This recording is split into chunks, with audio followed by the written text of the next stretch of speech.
ನೀವಿನ್ನೂ ನಮ್ಮ ಚಾನೆಲ್ನ ಸಬ್ಸ್ಕ್ರೈಬ್ ಮಾಡಿಲ್ಲ ಅಂದರೆ ಈ ಕೂಡಲೇ ಸಬ್ಸ್ಕ್ರೈಬ್ ಬಟನ್ ಒತ್ತಿ ಹಾಗೆ ಪಕ್ಕದಲ್ಲಿರುವ ಬೆಲ್ ಐಕಾನ್ನ ಕ್ಲಿಕ್ ಮಾಡಿ. ಇದರಿಂದ ನಮ್ಮ ಹೊಸ ವಿಡಿಯೋ ಅಪ್ಡೇಟ್ಸ್ಗಳು ನಿಮಗೆ ಸಿಗುತ್ತೆ.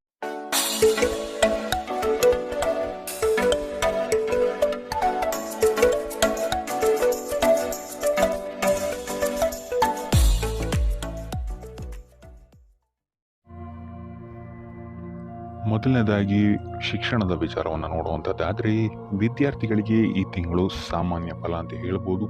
ನೀವು ಅಂದುಕೊಂಡಂತಹ ಫಲಿತಾಂಶವನ್ನು ನೀವು ಪಡೆಯಲು ಈ ತಿಂಗಳು ನೀವು ಸ್ವಲ್ಪ ಕಠಿಣ ಪರಿಶ್ರಮವನ್ನು ಹಾಕಬೇಕಾಗಬಹುದು. ಇದಲ್ಲದೆ ನಿಮ್ಮ ಕೋಪ ಮತ್ತು ಅಸಹನೆಯನ್ನು ನೀವು ನಿಯಂತ್ರಿಸುವಂಥದ್ದು ಉತ್ತಮವಾಗಿರುತ್ತೆ. ಇಲ್ಲ ಅಂತ ಹೇಳಿದ್ರೆ ಪ್ರಾಬ್ಲಮ್ಸ್ಗಳನ್ನ ನೀವೇ ಹುಟ್ಟಾಕೊಳ್ತೀರಾ ಅಂತಲೇ ಹೇಳ್ಬೋದು. ಇನ್ನು ಶಾಲಾ ಕಾಲೇಜುಗಳ ಅತಂತ್ರ ಪರಿಸ್ಥಿತಿಯಲ್ಲೂ ವಿದ್ಯಾರ್ಥಿಗಳು ಶೈಕ್ಷಣಿಕವಾಗಿ ಮುಂದುವರಿಯಲು ಪ್ರಯತ್ನ ಪಡಬೇಕು. ಆಸಕ್ತಿಯ ವಿಷಯಗಳ ಬಗ್ಗೆ ನೀವು ಹೆಚ್ಚಿನ ಗಮನವನ್ನು ಹರಿಸುವಂಥದ್ದು ನಿಮಗಿಲ್ಲಿ ನಿಮ್ಮ ವಿಷಯಗಳಲ್ಲಿ ಪ್ರಾಬಲ್ಯವನ್ನು ಸಾಧಿಸಲು ಸಹಾಯ ಆಗುತ್ತೆ ಈ ತಿಂಗಳು ಅಂತಲೇ ಹೇಳ್ಬೋದು. ಇನ್ನು ಉನ್ನತ ಶಿಕ್ಷಣದಲ್ಲಿರುವಂಥವರಿಗೆ ಸ್ವಲ್ಪ ಕಠಿಣ ಸಮಯ ಆಗಿರುತ್ತೆ ಅಂತಲೇ ಹೇಳ್ಬೋದು ಇದು. ಆದ್ದರಿಂದ ನಿರಂತರ ಅಭ್ಯಾಸದಿಂದ ಇಲ್ಲಿ ನೀವು ನಿಮ್ಮ ತೊಂದರೆಗಳಿಂದ ದೂರ ಆಗ್ಬೋದು ಅಂತಲೇ ಹೇಳ್ಬೋದು. ಸೊ ಒಟ್ಟಾರೆಯಾಗಿ ವಿದ್ಯಾರ್ಥಿಗಳಿಗೆ ಈ ತಿಂಗಳು ಸಾಮಾನ್ಯ ಫಲವಿರುತ್ತೆ ಅಂತಲೇ ಹೇಳ್ಬೋದು. ಇನ್ನು ಕುಟುಂಬ ವಿಚಾರಕ್ಕೆ ಬರುವಂಥದ್ದಾದರೆ ಕುಟುಂಬ ವಿಚಾರದಲ್ಲಿ ಈ ತಿಂಗಳು ನಿಮಗೆ ಅತ್ಯುತ್ತಮವಾದಂತಹ ಫಲಗಳಿದೆ ಅಂತಲೇ ಹೇಳ್ಬೋದು. ಮನೆಯಲ್ಲಿ ಮಂಗಳ ಕಾರ್ಯಗಳು ನಡೆಯುವಂತಹ ಸಾಧ್ಯತೆಯು ಹೆಚ್ಚಾಗಿದೆ ಅಂತ ಹೇಳ್ಬೋದು. ಇದಲ್ಲದೆ ಬಂಧು ವರ್ಗದವರ ಜೊತೆಯೂ ಸಹಿತ ನೀವು ಈ ತಿಂಗಳು ಅತ್ಯುತ್ತಮವಾದಂತಹ ಸಮಯವನ್ನು ಕಳಿತೀರ ಅಂತಲೇ ಹೇಳ್ಬೋದು.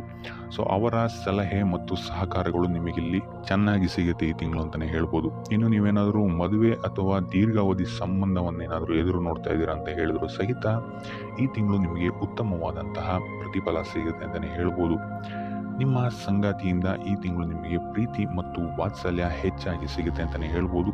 ಇದಲ್ಲದೆ ಮಕ್ಕಳ ಒಡನಾಟದಿಂದ ಕುಟುಂಬದಲ್ಲಿ ಸಂತೋಷ ತುಂಬಿರುತ್ತೆ ಅಂತಲೇ ಹೇಳ್ಬೋದು. ಇನ್ನು ಹಣದ ವಿಚಾರದಲ್ಲಿ ಸಂಗಾತಿಯೊಂದಿಗೆ ಮನಸ್ತಾಪಗಳಾಗುವಂತಹ ಸಾಧ್ಯತೆಗಳಿದೆ. ಸೊ ಇದೊಂದು ವಿಚಾರದಲ್ಲಿ ನೀವು ಒಂಚೂರು ಗಮನ ಹರಿಸುವಂಥದ್ದು ಉತ್ತಮವಾಗಿರುತ್ತೆ ಅಂತಲೇ ಹೇಳ್ಬೋದು.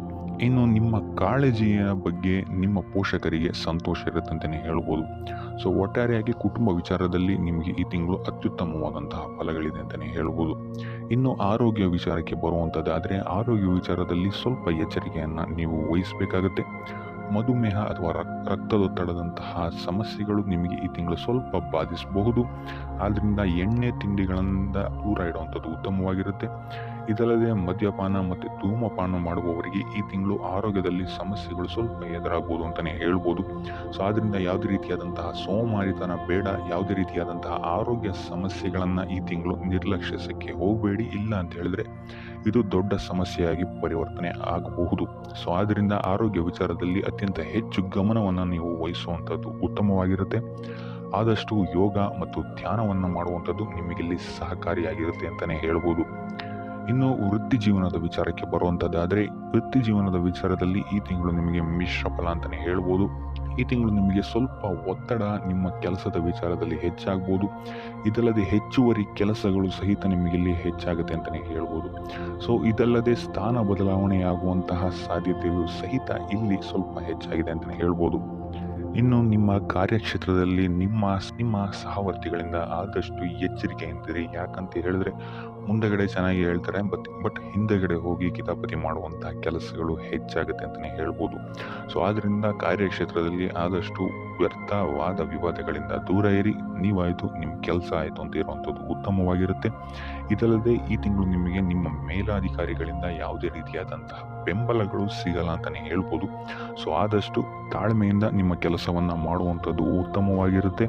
ಇದಲ್ಲದೆ ನಿಮ್ಮ ಪ್ರಮುಖ ಕೆಲಸಗಳು ಈ ತಿಂಗಳು ಪೋಸ್ಟ್ಪೋನ್ ಆಗುವಂತಹ ಸಾಧ್ಯತೆಯು ಹೆಚ್ಚಾಗಿದೆ ಅಂತ ಹೇಳ್ಬೋದು. ಇಲ್ಲ ಅಂತ ಹೇಳಿದ್ರೆ ಅಡೆತಡೆಗಳು ತುಂಬ ಹೆಚ್ಚಾಗುವಂತಹ ಸಾಧ್ಯತೆ ಇದೆ ಅಂತಲೇ ಹೇಳ್ಬೋದು.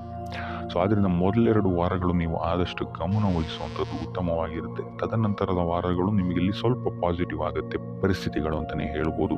ಇದಲ್ಲದೆ ನೀವು ಮಾಡುವಂತಹ ಕೆಲಸಕ್ಕೆ ನಿಮಗಿಲ್ಲಿ ರೆಕಗ್ನಿಷನ್ ಸಿಗದೆ ಹೋಗ್ಬೋದು. ಸೊ ಆದ್ದರಿಂದ ಯಾವುದೇ ರೀತಿಯಾದಂತಹ ಆತುರದ ನಿರ್ಧಾರಗಳನ್ನು ನಿಮ್ಮ ವೃತ್ತಿ ಜೀವನದಲ್ಲಿ ತಗೊಳ್ಳೋಕ್ಕೆ ಹೋಗಬೇಡಿ.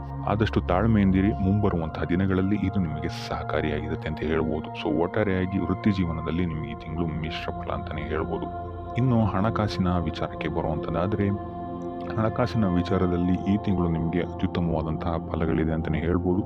ಸೊ ವ್ಯಾಪಾರ ವ್ಯವಹಾರದಲ್ಲಿರುವಂಥವರಿಗೆ ಅನಿರೀಕ್ಷಿತವಾದಂತಹ ಲಾಭ ಮತ್ತು ಉತ್ತಮ ಆದಾಯಗಳಿಗೆ ಈ ತಿಂಗಳು ನಿಮಗೆ ಸಿಗುತ್ತೆ ಅಂತಲೇ ಹೇಳ್ಬೋದು. ಇದಲ್ಲದೆ ನಿಮ್ಮ ಸಂಗಾತಿ ಅಥವಾ ನಿಮ್ಮ ಕುಟುಂಬದ ಸದಸ್ಯರಿಂದ ನಿಮಗೆ ಈ ತಿಂಗಳು ಉಡುಗೊರೆಗಳು ಸಿಗುವಂತಹ ಸಾಧ್ಯತೆಯೂ ಸಹಿತ ಹೆಚ್ಚಾಗಿದೆ ಅಂತಲೇ ಹೇಳ್ಬೋದು. ಇನ್ನು ನಿಮ್ಮ ಹೂಡಿಕೆಗಳಿಂದಲೂ ಸಹಿತ ಈ ತಿಂಗಳು ನಿಮಗೆ ಅತ್ಯುತ್ತಮವಾದಂತಹ ಲಾಭಗಳಾಗುತ್ತೆ ಅಂತ ಹೇಳ್ಬೋದು. ಅದರಲ್ಲೂ 17ರ ಒಳಗೆ ನೀವು ಮಾಡಿರುವಂತಹ ಪ್ರತಿಯೊಂದು ಹೂಡಿಕೆಗಳು ನಿಮಗಿಲ್ಲಿ ಲಾಭದಾಯಕವಾಗಿರುತ್ತೆ ಅಂತಲೇ ಹೇಳ್ಬೋದು. ಇದಲ್ಲದೆ ಈ ತಿಂಗಳು ನೀವು ಅತಿ ಹೆಚ್ಚು ಬೆಳವಣಿಗೆಯನ್ನು ನಿಮ್ಮ ವ್ಯಾಪಾರ ಮತ್ತು ವ್ಯವಹಾರದಲ್ಲಿ ನೋಡ್ತೀರಾ ಅಂತಲೇ ಹೇಳ್ಬೋದು. ಆದರೆ ಒಂದು ವಿಚಾರದಲ್ಲಿ ಸ್ವಲ್ಪ ಗಮನವಹಿಸಿ, ಅನಿರೀಕ್ಷಿತ ಖರ್ಚುಗಳಾಗುವಂತಹ ಸಾಧ್ಯತೆಗಳಿದೆ. ಸೊ ಆದ್ರಿಂದ ಮುನ್ನೆಚ್ಚರಿಕೆ ವಹಿಸಿ ಪ್ರತಿಯೊಂದು ಕೆಲಸವನ್ನು ಮಾಡುವಂಥದ್ದು ನಿಮಗೆ ಈ ತಿಂಗಳು ಉಪಯೋಗಕರವಾಗಿದೆ ಅಂತಲೇ ಹೇಳ್ಬೋದು. ಇನ್ನು ಇದಲ್ಲದೆ ಆಸ್ತಿ ವಿಚಾರದಲ್ಲಿ ಈ ತಿಂಗಳು ನಿಮಗೆ ಅತ್ಯುತ್ತಮವಾದಂತಹ ಸಕಾರಾತ್ಮಕ ಬೆಳವಣಿಗೆಗಳು ಕಾರಣಕ್ಕೆ ಸಿಗುತ್ತೆ ಅಂತಲೇ ಹೇಳ್ಬೋದು. ಆದರೆ ಮೂರನೇ ವ್ಯಕ್ತಿಯೇ ಯಾವುದೇ ರೀತಿಯಾದಂತಹ ಹಣವನ್ನು ನೀಡೋಕ್ಕಿಂತ ಮುಂಚೆ ಸ್ವಲ್ಪ ಎಚ್ಚರಿಕೆ ವಹಿಸಿ. ಯಾಕಂತ ಹೇಳಿದ್ರೆ ಕೊಟ್ಟಂತಹ ಹಣ ಮತ್ತೆ ಹಿಂತಿರುಗಿ ಬರುವಂಥದ್ದು ಸ್ವಲ್ಪ ಕಷ್ಟ ಆಗಬಹುದು. ಸೊ ಆದ್ದರಿಂದ ಹಣವನ್ನು ಸಾಲವಾಗಿ ನೀಡೋಕ್ಕಿಂತ ಮುಂಚೆ ಪ್ರತಿಯೊಂದನ್ನು ಗಮನಿಸುವಂಥದ್ದು ಉತ್ತಮವಾಗಿರುತ್ತೆ ಅಂತ ಹೇಳ್ಬೋದು. ಇನ್ನು ಇದಲ್ಲದೆ ಈ ತಿಂಗಳು ನೀವೇನಾದ್ರು ಬಟ್ಟೆ, ಕಬ್ಬಿಣ ಅಥವಾ ಸಿಮೆಂಟ್ಗಳ ಮೇಲೆ ನೀವೇನಾದ್ರು ಹೂಡಿಕೆ ಮಾಡ್ತೀರಾ ಅಂತ ಹೇಳಿದ್ರೆ ನಿಮಗೆ ಈ ತಿಂಗಳು ಉತ್ತಮವಾದಂತಹ ಲಾಭ ಸಿಗುತ್ತೆ ಅಂತ ಹೇಳ್ಬೋದು. ಸೊ ಆರ್ಥಿಕ ದೃಷ್ಟಿಕೋನದಿಂದ ಈ ತಿಂಗಳು ನಿಮಗೆ ಅತ್ಯುತ್ತಮವಾಗಿದೆ ಅಂತಲೇ ಹೇಳ್ಬೋದು. ಇನ್ನು ಉಪಾಯ ವಿಚಾರಕ್ಕೆ ಬರುವಂಥದ್ದಾದರೆ ನಿತ್ಯ ಶ್ರೀಲಕ್ಷ್ಮಿಯ ಪೂಜೆ ಮತ್ತು ಮಂತ್ರವನ್ನು ಪಠಣೆ ಮಾಡುವಂಥದ್ದು ನಿಮಗೆ ನಿಮ್ಮ ಕಾರ್ಯಕ್ಷೇತ್ರದಲ್ಲಿ ಆಗ್ತಿರುವಂತಹ ಮತ್ತು ವಿದ್ಯಾಭ್ಯಾಸದಲ್ಲಿ ಆಗ್ತಿರುವಂತಹ ತೊಂದರೆಗಳಿಂದ ಆಚೆ ಬರೋಕ್ಕೆ ಸಹಕಾರಿಯಾಗಿರುತ್ತೆ ಅಂತಲೇ ಹೇಳ್ಬೋದು. ಸೊ ಇದಾಗಿತ್ತು ಈ ತಿಂಗಳ ನಿಮ್ಮ ರಾಶಿ ಭವಿಷ್ಯ.